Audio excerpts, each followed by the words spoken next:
Hi, I'm Sonia Jante. Hi, I'm Kimberly Lane.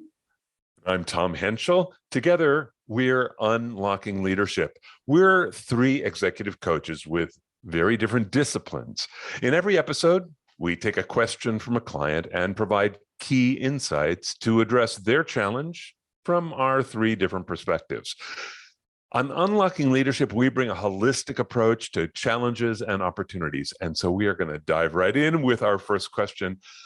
Our only question, actually, today is from Ariella. She's in Cleveland, and Ariella writes and says, I've been asked to design a tool to improve our ability to make decisions.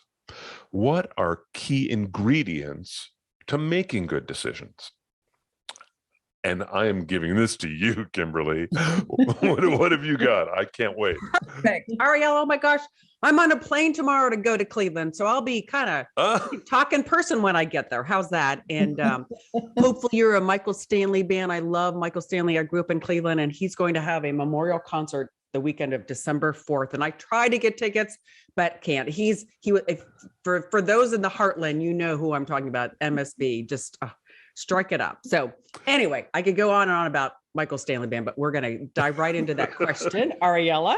So what ingredients do we look for in key decision-making? So I guess the first thing I would ask you, if you're trying to improve on your decision-making process, is important to understand what do you feel you've been doing wrong, or what has happened with regards to your past decisions. Have they had huge financial impact? Have they not really considered the impact on the people that say the consequence to? So say, for instance, that marketing decided to rebrand, but they didn't think about the fact that, the sales team, from their perspective, be much more challenging because you no longer have a brand that's been recognized, represents quality, represents value. So it's really important to kind of first look at what contributed to the fact that you possibly didn't make good decisions. So that'd be number one. And then secondarily, if we want to move on to making better decisions, I kind of have them the good P's, if you will. So first one would be prioritize. So we get so many decisions on our plate, especially as we get higher up in an organization.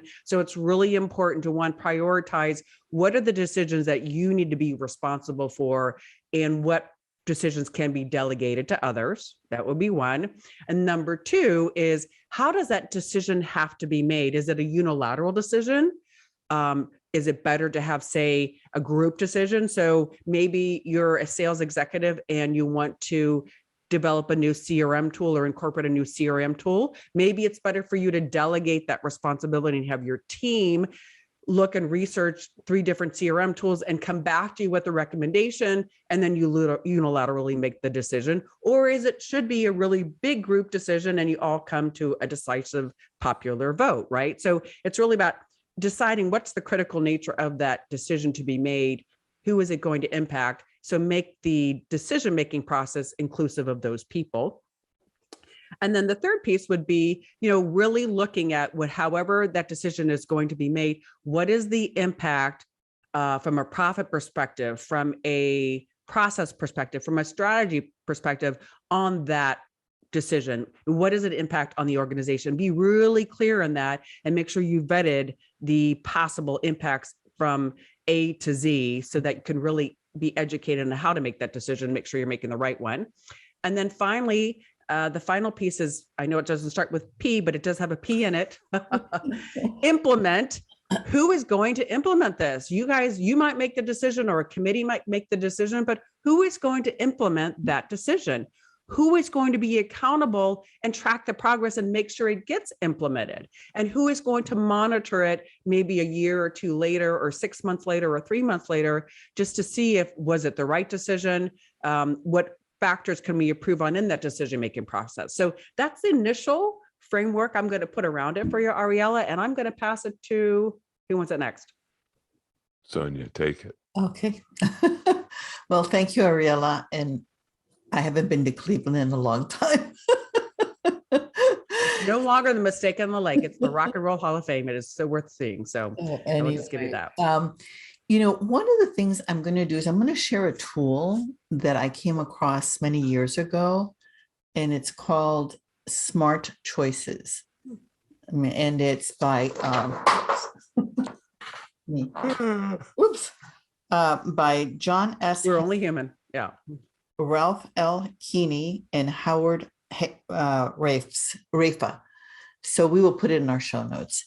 And basically, it's about when you're making decisions, both in life and in business, there's some factors that you need to take into consideration. So I'm going to just name a few, and then I'll turn it over to Tom, and then we can have a more robust discussion.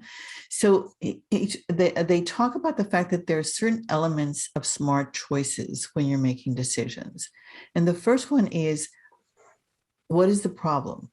Are you going to frame it and define it correctly? Because so often, if you don't understand what it is that you're looking to solve, and that's why oftentimes in a meeting with high-performing people, they'll be talking about different things, and then they'll say, okay, so what are we solving here? So first is defining, right framing and defining of the problem. The next one is, what are the objectives to be accomplished? Based on whatever it is that we've decided, what are the different objectives? And then it's looking at the alternatives, recognizing all available alternatives. And that's where making decisions is often a group process, because we need more people that may have some different ideas so that we take into consideration all the possible alternatives. Then, as Kimberly brought it up, the consequences. What are the intended and unintended consequences to the decision? Because as Kimberly was talking about the situation of sales is making a decision, but it affects marketing, we really need to sort of bring those into the table. And then lastly, trade-offs between competing objectives. Because at some point in time, we're going to have to decide what is the right trade-off. So when you're looking at putting together a tool, I thought these might be a few of the ingredients that you might want to evaluate and bring to the table. Tom? Wow, this is so interesting. When I first read this question, I went, we're not talking about software, are we?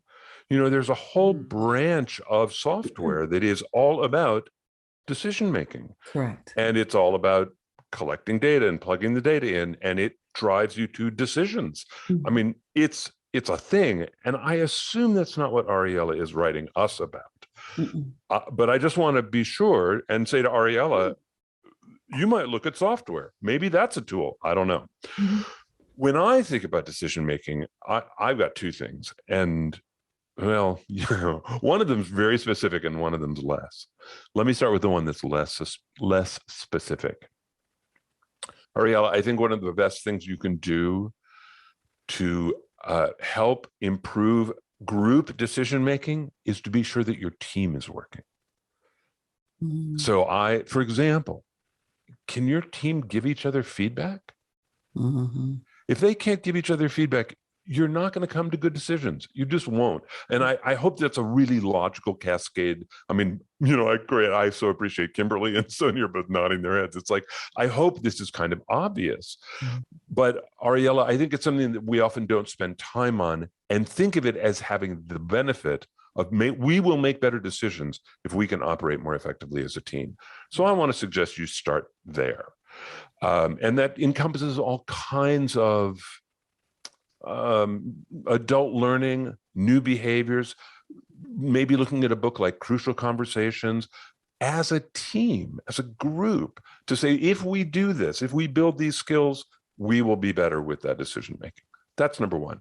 Here's number two. I don't know, Kimberly and Sonia, if you know what I'm about to say, but man, this is like a religion for me. Do you know liberating structures? Oh, you brought it up. You brought this up last time. Yeah, it is a right. Yeah. Oh my God. Well, when I think about team making, one of the things that liberating structures is so incredible. Wait, hold on. Let me go back.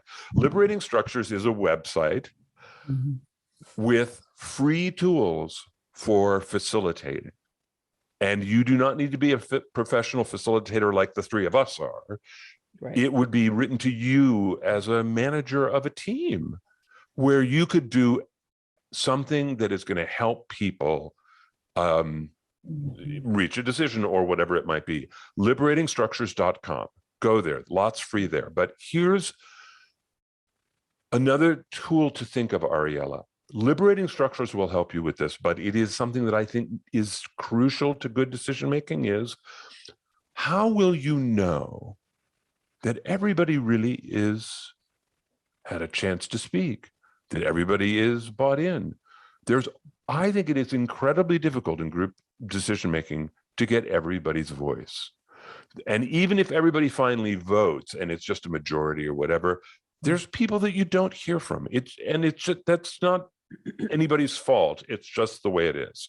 Liberating structures and other things, other processes like that are designed to be sure that everybody's voice gets out in a way that is not painful. You're not embarrassing. You're not calling people up on stage. And it's just a very natural way of getting people to communicate. It's another thing to think about as a tool to communicate is making sure that you get everybody's voice. That's where I started on this. And I'm going to add something in that because, I mentioned my comments that sometimes the decision is unilateral. You don't need a group to make it, or you have consensus by group, or you have a group define two options and you're still the unilateral decision maker. So you've got different scenarios, but if you're looking at this group dynamic, one thing I think this is important, if you have a group decision to be made and everybody has to have a voice and you want to make sure everybody has a voice, it's really imperative that you have the people that are in lower seniority go first. Because if you have those of a higher stature, the CEO, the CFO, or your boss, everyone's going to feel reluctant, really.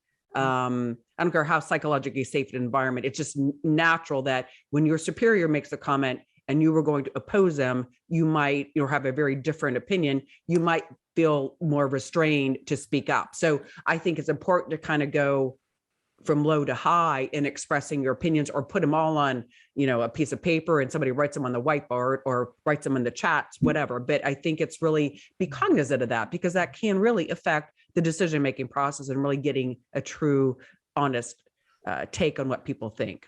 Kimberly, I saw something that is so interesting it's very much in this line.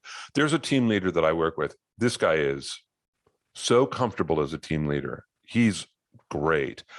And when he's fine about, for example, that it's going to be the team's going to make a decision, he is just like what you said. He will not speak until the very, very, very, very end. And he'll kind of bless whatever just happened, and that's it.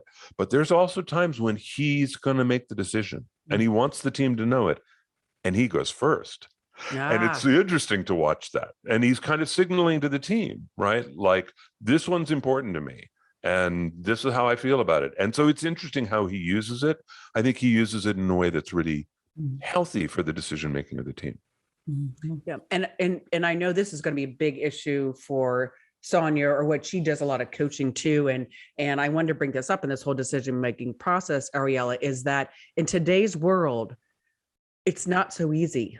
We don't have all the information or answers to check all the boxes we just defined for you. So you're going to have to make decisions that will impact people when you don't necessarily have all the data to determine what is the true consequence or impact, right? So you have less information today to make a decision that potentially has a greater impact. So Sonia, how would you coach Ariella in that scenario? So I think when we're making decisions in a group format, I'll go back to my left brain or right brain kind of thing. We're going to be looking at some of the logical pieces of that's where you're going about if there's not a lot of information, and we're going to have to test what our risk tolerance is.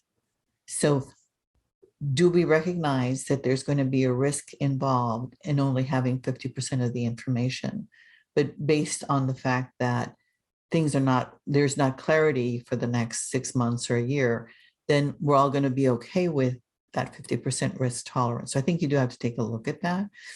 But I also think that there is such a thing as, besides logical, there's also subjective criteria that we use that I think of it as much more intuitive. And I think that the longer that we live life, the more we become intuitive about certain things, about certain conditions, about certain people, about certain situations. And so I think that we have to bring all of ourselves to it, looking at decisions, because it isn't all, something that you can put, it's not surgical. It's not like it can be separated out there and you bring yourself to it. But if you're sharing, what is it that I used to have a boss. I was in sales, and we'd walk out of a meeting, a qualifying meeting, and I would give him like my analysis of it. And he would say, Sonia, I have a sense that there was something that they didn't tell us that you're going to need to discover, because you may find out that they don't have that problem, or that they will act on that. And later on, I would ask him, so what gave you that sense? And I was looking for what was said.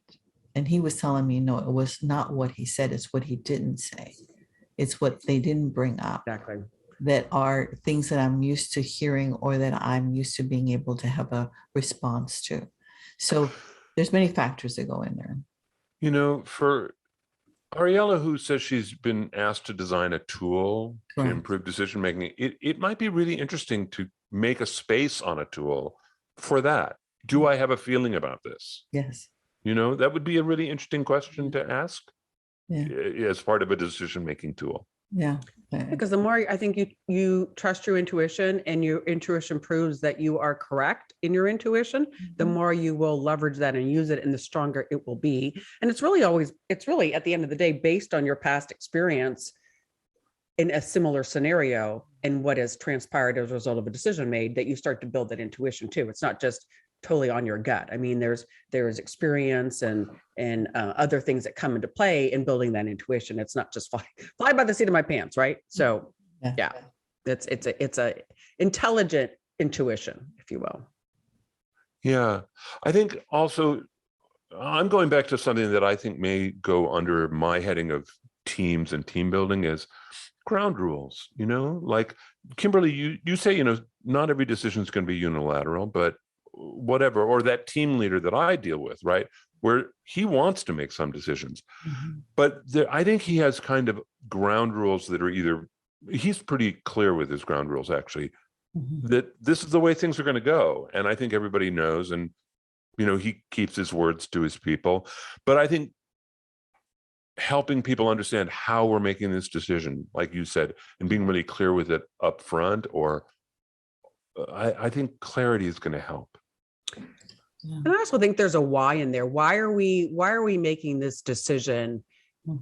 Is it because there's a change in the industry? We're financially underwater, just because we feel we want to do something different? I mean, like, what's the impetus, behind why we feel we need to make the decision? And does the decision have to be made now? Is it that critical? Is it that imperative? Is it going to change our world tomorrow, or just kind of a nice thing to do? I mean, there's all these things that come into play in making a decision, because it's interesting. I hear us kind of building a list for Ariella of like what she might ask people, like, am I clear on why this decision is being made? Right? I mean, that would be helpful. Yeah. And I think the other thing to sort of take a look at is, I used to have this, when you were talking about rules of engagement, and I used to say to people that as part of the rules of engagement in the specific meeting that we were in, they were accountable for everything they said and did, and everything that they did not say and did not do. So if they were not willing to step in. So when I think of decisions, I think that we are going to be a little bit more invested if we think that the decision is going to have a direct impact on our lives, or our work product. And my recommendation is treat every decision, even if it's not going to be impacting you, in that same way.